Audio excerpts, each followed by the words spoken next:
Sore hari di Jakarta Selatan, jalanan masih ramai seperti biasa. Orang-orang pulang kerja, pedagang mulai menyiapkan dagangan malam. Namun di sebuah sudut jalan Pejaten Raya, Pasar Minggu, suasana tiba-tiba berubah. Bukan karena keributan, melainkan karena suara tangis seorang bayi yang terdengar dari arah yang tak biasa. Suara itu ternyata berasal dari sebuah gerobak nasi uduk yang terparkir di depan rumah warga. Warga yang pertama kali menyadarinya adalah seorang perempuan bernama Dinda. Awalnya ia merasa ada yang aneh ketika mendengar tangisan bayi yang terus terdengar. Penasaran, ia mendekati gerobak tersebut. Dan saat melihat ke atas gerobak itu, ia menemukan sesuatu yang membuat hatinya langsung tersentuh. Di sana terdapat sebuah tas belanja berwarna hitam. Ketika tas itu dibuka, di dalamnya ada seorang bayi perempuan yang masih sangat kecil, tertidur dalam posisi menyamping. Bayi itu mengenakan pakaian bergambar boneka beruang berwarna biru. Tubuh mungilnya dibungkus selimut bayi agar tetap hangat dari angin sore Jakarta. Namun bukan hanya bayi itu yang ada di dalam tas. Di sampingnya juga terdapat beberapa perlengkapan bayi, seperti susu bubuk, tisu basah, hingga sarung tangan kecil. Seolah-olah seseorang sudah menyiapkan semuanya, agar bayi ini tetap terawat setidaknya untuk beberapa hari. Tak lama kemudian, pihak kepolisian datang ke lokasi. Kapolsek Pasar Minggu, Kompol Anggiat Sinambela, menjelaskan bahwa bayi perempuan tersebut diperkirakan baru berusia sekitar 2 hari.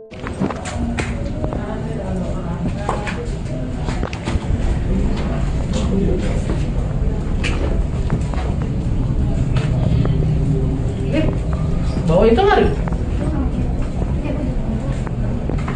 Pos kok di ambulan ya?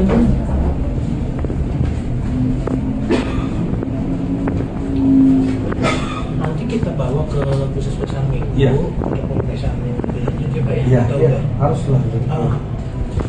Harus itu. Tapi udah berkoordinasi dengan Udah. dinas sosial Sudah. ya? Nanti mungkin itu ada dinas sosial. Ada kan? Ya. Dinas sosialnya. Bawa apa? Ini dinas sosial. Saturasinya.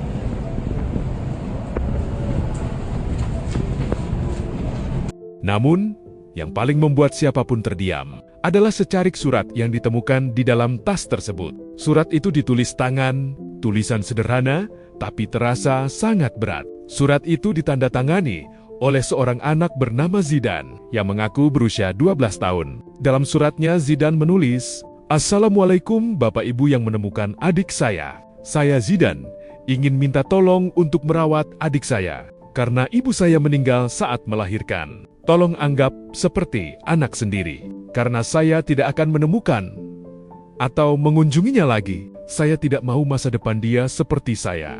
Terima kasih." Zidan, 12 tahun. Adik saya lahir 2 Maret 2026, namanya Amira Ramadhani.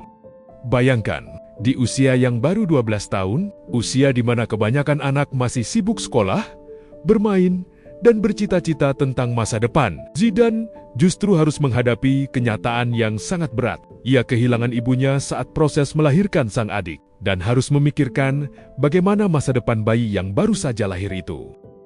Kalimat dalam suratnya mungkin yang paling membuat hati banyak orang tersentuh adalah ini, "Saya tidak mau masa depan dia seperti saya." Artinya, keputusan itu bukan karena ia tidak menyayangi adiknya. Justru sebaliknya, ia memilih menitipkan adiknya kepada orang lain, karena ia ingin adiknya punya kehidupan yang lebih baik. Bayi itu diberi nama Amira Ramadhani, nama yang penuh harapan. Amira berarti putri atau pemimpin, sementara Ramadhani menggambarkan keberkahan. Kini bayi kecil itu telah diamankan dan ditangani oleh pihak berwenang serta dinas sosial untuk memastikan ia mendapatkan perawatan yang layak. Sementara kisah Zidan masih menjadi pertanyaan besar bagi banyak orang. Di tengah kota besar yang sibuk dan penuh gedung tinggi, cerita ini mengingatkan kita bahwa masih ada kehidupan yang berjalan dengan perjuangan yang sangat sunyi. Seorang kakak berusia 12 tahun yang harus mengambil keputusan paling sulit dalam hidupnya, menitipkan adiknya kepada dunia dengan satu harapan sederhana agar adiknya bisa hidup lebih baik daripada dirinya. Dan mungkin Di suatu tempat sekarang, Zidane hanya berharap satu hal, bahwa orang yang menemukan Amira benar-benar menjaga adiknya seperti keluarga sendiri.